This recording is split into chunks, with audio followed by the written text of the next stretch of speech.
గర్వంగా పెట్టాను. మరొకసారి అందరికీ నమస్కారం. ఈరోజు ఈ యొక్క కార్యక్రమం మొన్ననే 6వ తేదీ నాడు పార్టీ ఆవిర్భావ దినోత్సవం. ఈ రోజు కూడా నాకు ప్రత్యేకంగా బీజేపీ వాళ్ళు బీజేపీ పార్టీలో మీటింగ్ పెట్టి 100 రూపాయల సభ్యత్వం ఉండే వాళ్ళందరినీ, అంటే మిగతా మెంబర్షిప్ చాలా మందిని చేర్చినాం.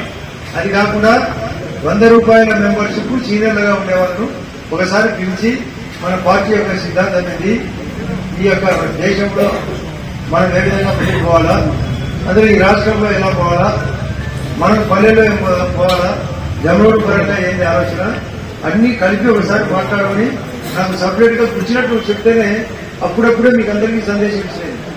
నేను మెసేజ్ ఎప్పుడు మా మన రాత్రి మెసేజ్ పెట్టాను. నేను నిన్న మధ్యాహ్నం చెప్పినా రాత్రి మెసేజ్ పెట్టారు. నేను అనుకునే దానికంటే ఎక్కువ ఇచ్చేందుకు మీకు అందరికీ ప్రత్యేకంగా నమస్కరిస్తూ, ఇది రాష్ట్ర బీజేపీ ఖచ్చితంగా మళ్లీ మన యొక్క సమన్వయంతోనే అధికారం వస్తుంది అనే విషయం మీరు అందరూ కనుక్కోవాలి.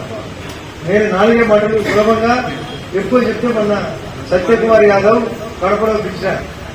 ఒక 40-50 పాయింట్లు మేధావితరం ఉందా, కానీ మన వాళ్ళు సులభంగా పల్లె భాషలో సులభంగా అర్థమయ్యి మళ్లీ మీరు చెప్పాలా. ఇప్పుడుండే వచ్చిన వాళ్ళందరూ నేను చెప్పిన మాటలు ఆలోచించి విని డిబేట్ లో పెట్టి ప్రజలకు తీసుకోవాలి. ఇక విని ఇక వదిలిపెట్టుకోవడం కాదు ఉద్దేశం, అది పార్టీ సిద్ధాంతం. ఇప్పుడు నేను అడిగే పాయింట్ నిజమో కాదో సపోర్ట్ కొడతానికి రేట్ పెట్టారు, చేతితే ఎగిరించారు. ఇప్పుడు బీజేపీ పార్టీ అమరావతి నిర్మాణంలో ప్రధాన పాత్ర ఉంటే కదా, వద్దు మౌతొద్దు చేయించడమే. పోలవరం నిర్మాణంలో రైల్వే జోన్ ప్రకటించాం. రైల్వే జోన్ వైజాగ్ లో మన బుద్ధకం దించారు, విజయవాడ దించారు, ఏకం చేసి పేరు విశాఖ రైల్వే జోన్ అని పేరు పెట్టారు, మన తెలుగు పేరు.